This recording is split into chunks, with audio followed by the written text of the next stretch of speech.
ஆவ் தமிழா சுதீர் ஐயா அவர்கள் கேள்வி கேட்டிருக்காங்க. நிறைய கேள்விகள் அனுப்பியிருக்கீங்க ஐயா. ஒரு ஒரு கேள்விகளுக்கும் பதில் சொல்றேங்க ஐயா. அதே மாதிரி பல பேர், சில பேர் புகழறதுக்காக, சில பேர் இகழறதுக்காக, சில பேர் பொறாமைக்காக, பல வேற வேற இன்டென்ஷனோட பல பேர் கேட்கறது அதிபர் அதிபர் அதிபர். ஐயா நல்லா புரிஞ்சுக்கோங்க.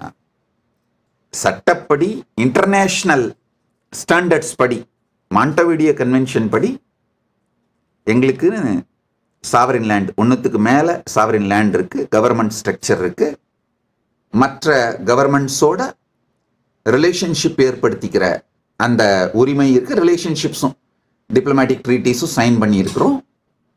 பர்மனன்ட் பாப்புலேஷன் இருக்கு. ஒரு நாட்டுக்கு தேவையான எல்லாமே இருக்கு. ஒரு நாடா ஃபங்க்ஷன் ஆகிறோம். அது மட்டும் இல்லாமல் பல இண்டிஜினியஸ் நேஷன்ஸோட தூதரக ரீதியான உறவுகளை எஸ்டாப்ளிஷ் பண்ணியிருக்கோம். பல நாடுகளோடும் தூதரக ரீதியான உறவுகளை எஸ்டாப்ளிஷ் பண்ணி சைன் பண்ணியிருக்கோம்.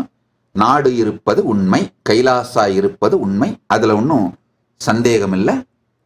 அதனுடைய சில அட்டானமஸ் டெரிட்டரி அதை தான் பொதுவெளியில வெளியிட்டோம். சில காரணங்களுக்காக வெளியிடவில்லை. பல பேர் கேட்கின்ற இந்த பல கேள்விகளை தொகுத்து சொல்லிடுறேன். பல பேர் சொல்றது யூஎன் ரெகக்னைஸ் பண்ணிடுச்சா, நல்லா புரிஞ்சுக்கோங்க. படிங்கப்பா படிங்கப்பா, யூஎன் வெப்சைட்டை போய் படிங்கப்பா. யூஎன் வெப்சைட்டோட சார்ட்டர்லயே அவங்க தெளிவா சொல்றாங்கப்பா, அவங்க யாரையும் ரெகக்னைஸ் பண்றது கிடையாதப்பா சொல்றாங்களே அந்த டைலாக். படிங்கடா பரமா, படிங்கப்பா பரமா. யுஎன் வெப்சைட்ல போய் ஸ்டடி பண்ணுங்கப்பா. அவங்க சார்ட்டர்லயே அவங்க யாரையும் ரெகக்னைஸ்லாம் பண்றதில்லைன்றதான் அவங்களே சொல்றதுப்பா. ஒரு நேஷன்னா இன்டர்நேஷனல் ஸ்டாண்டர்ட் படி என்னென்ன குவாலிஃபிகேஷன் வேணும்னு மாண்டவிடியோ கன்வென்ஷன் சொல்லியிருக்கோ அதெல்லாம் எங்களுக்கு இருக்கு. அது ஒன்று.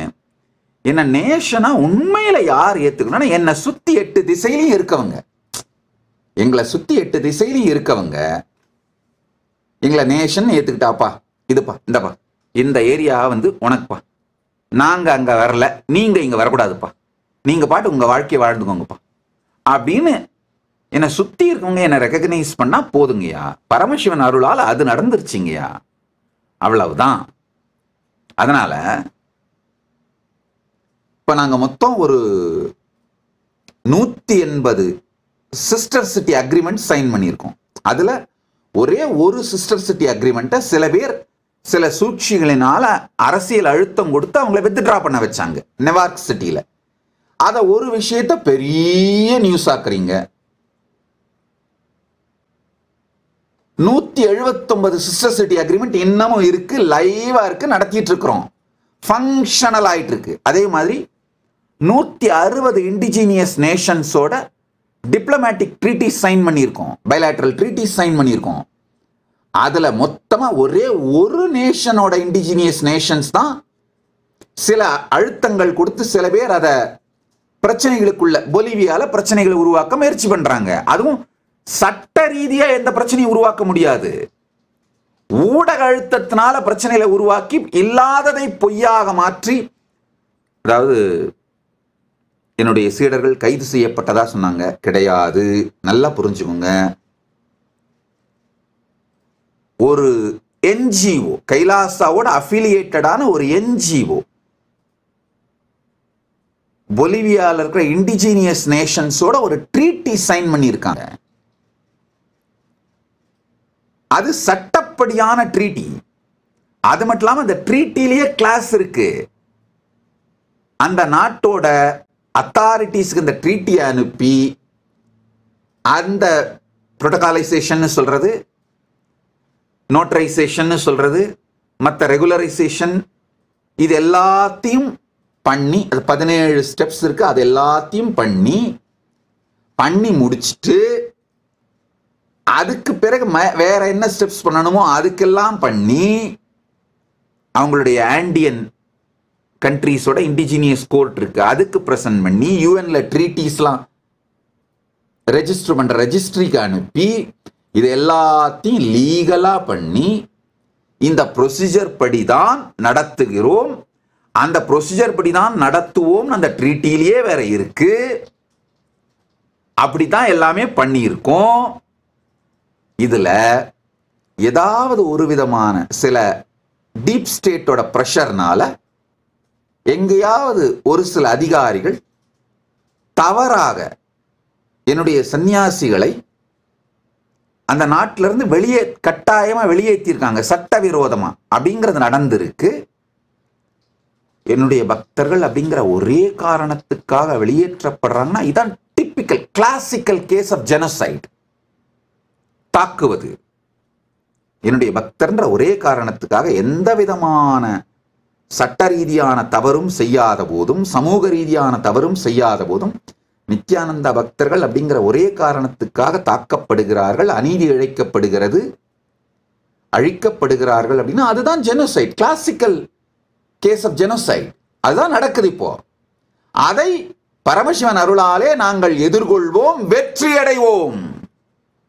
இந்த மாதிரி பிரச்சனை எந்த நாட்டுக்கு இல்லைங்கயா? எல்லா நாட்டிலையுமே அவங்களுடைய டெரிட்டரியில ஏதோ ஒரு % இந்த மாதிரியான சங்கடங்கள் இருக்கத்தான் செய்யும்.